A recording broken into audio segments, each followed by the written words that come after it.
বন্ধুরা, ঝালে ঝোলে অম্বলে পেজে আপনাদের সবাইকে স্বাগত।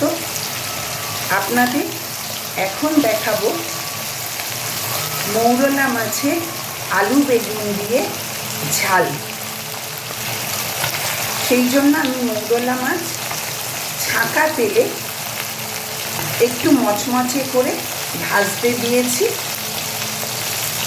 এটা একটু মচমচে নুন হলুদ মাখিয়ে ভাজতে দিয়েছি। এটা একটু মচমচে ভাজা হবে।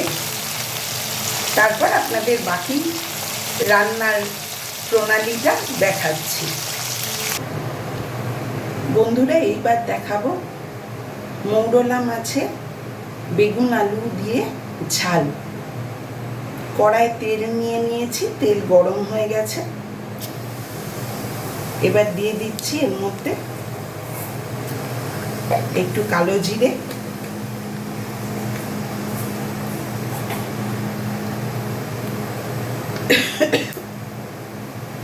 এবার দিচ্ছি কুচিয়ে রাখা পেঁয়াজ আর রসুন।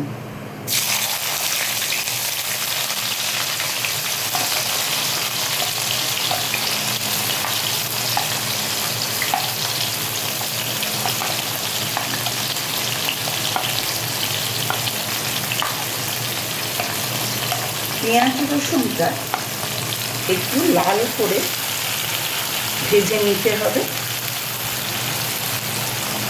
তাহলে মাছের এই ঝালের টেস্টটা বেশ ভালো হবে। ভেজে রাখা আছে মৌরলা মাছ। মৌরলা মাছগুলো একটু ছোট, কিন্তু এই ঝাল খেতে এরম মাছ দিয়ে ভালো লাগে। আর এখানে কেটে রাখা আছে এরম সরু করে আলু, আর এরম লম্বা করে বেগুন, আর এর মধ্যে দেব এরম লম্বা করে কেটে রাখা টমেটো। এবার এই পেঁয়াজ আর রসুনটা একটু লাল ভাজা হলে তারপর আমি বাকি রান্নাটা করে দেখাচ্ছি। আপনারা আমার সঙ্গে থাকুন। পেঁয়াজ রসুন এখানে ভাজা হয়ে গেছে, একটু বেশি লাল হয়ে গেল।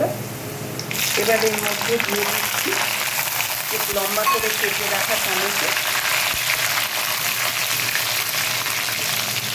টমেটোটা দিয়ে একটু টমেটোটা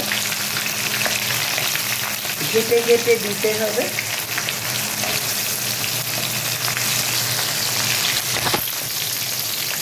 এবার এর মধ্যে দিয়ে দিচ্ছি কেটে রাখা আলু আর বেগুন।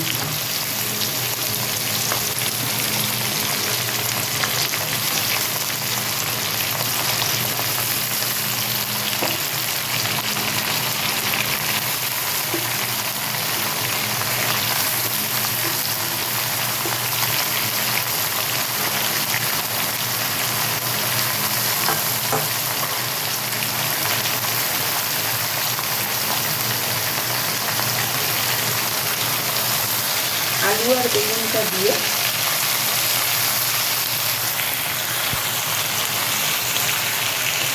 এটা তেলের সাথে ভালো করে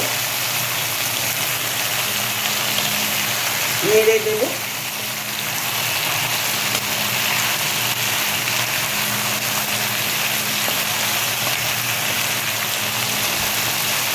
টমেটোটা তেলের সাথে ভালো নাড়া হয়ে গেছে। এবার আমি এতে দিয়ে দেবো স্বাদ মতো নুন। আপনারা আপনাদের স্বাদ মতো দেবেন, যার যেরকম নুন খেতে ভালো লাগে, মানে যে যেরকম নুন পছন্দ করেন।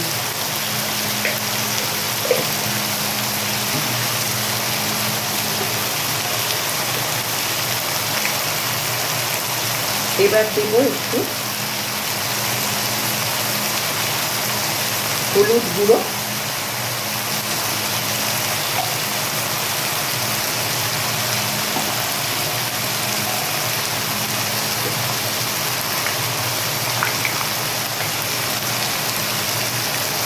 এবার দিচ্ছি একটু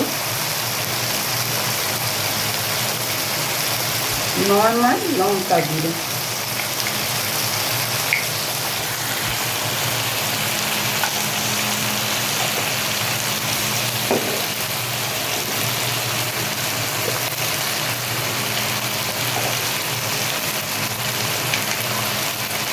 আর দিচ্ছি রং হওয়ার জন্য আর টেস্ট হওয়ার জন্য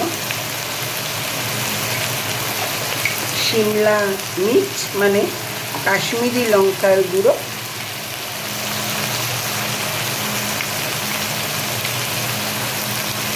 আর দিচ্ছি খুব সামান্য জিরে গুঁড়ো।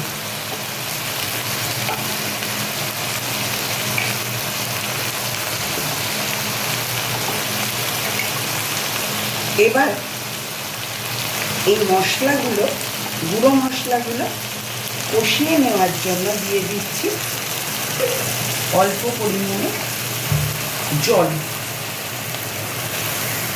দিয়ে এটা ভালো করে মশলা, আলু, বেগুন, পেঁয়াজ, রসুন সব কিছু ভালো করে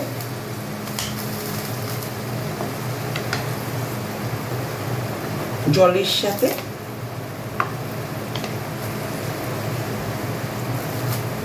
কষতে দিয়ে দেব।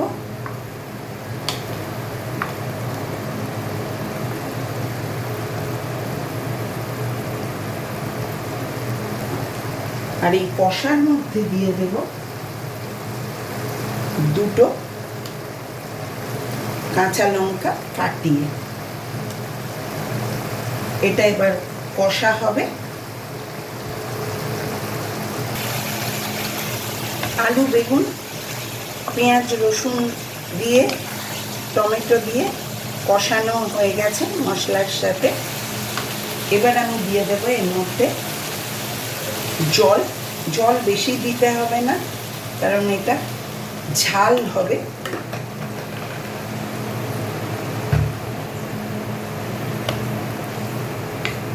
বেশি জল দিলে ঝোল ঝোল হয়ে যাবে, এটা একটু শুকনো শুকনোই ভালো লাগবে।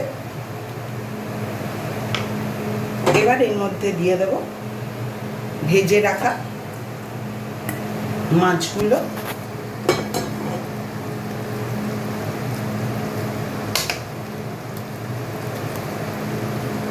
মাছটা দিয়ে ভালো করে সব কিছু একসাথে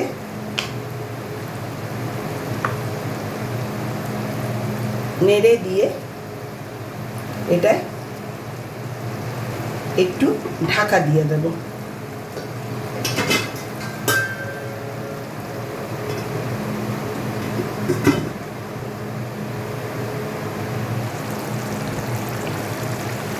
দেখুন বন্ধুরা, আমার মৌরলা মাছে আলু বেগুন দিয়ে ঝাল একদম প্রায় রেডি।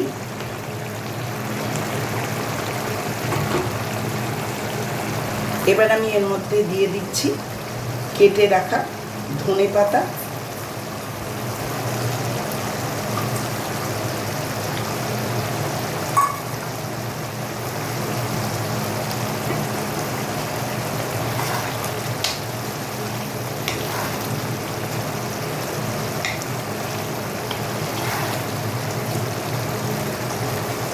হয়ে গেছে মৌরলা মাছের আলু বেগুন দিয়ে ঝাল চচ্চড়ি বা ঝাল যেটাই বলবেন। এবার শুধু নাবিয়ে গরম ভাতে খাবার জন্য সার্ভ করার দরকার। আমি এটা সার্ভ করার জন্য রেডি করে আপনাদের দেখাচ্ছি। দেখুন বন্ধুরা, হয়ে গেছে মৌরলা মাছের আলু বেগুন দিয়ে ঝাল। আপনারা এই রান্না বাড়িতে করে দেখবেন, আশা করি ভালো লাগবে। আর আমার চ্যানেলে মানে ঝালে ঝোলে অম্বলের চ্যানেলে এই রকম বিভিন্ন ধরনের রান্না দেখার জন্য এবং আমাকে উৎসাহিত করার জন্য আপনারা বেশি বেশি করে আমার চ্যানেলকে লাইক করবেন, শেয়ার করবেন এবং সাবস্ক্রাইব করবেন। সবাই সুস্থ থাকবেন, ভালো থাকবেন। ধন্যবাদ।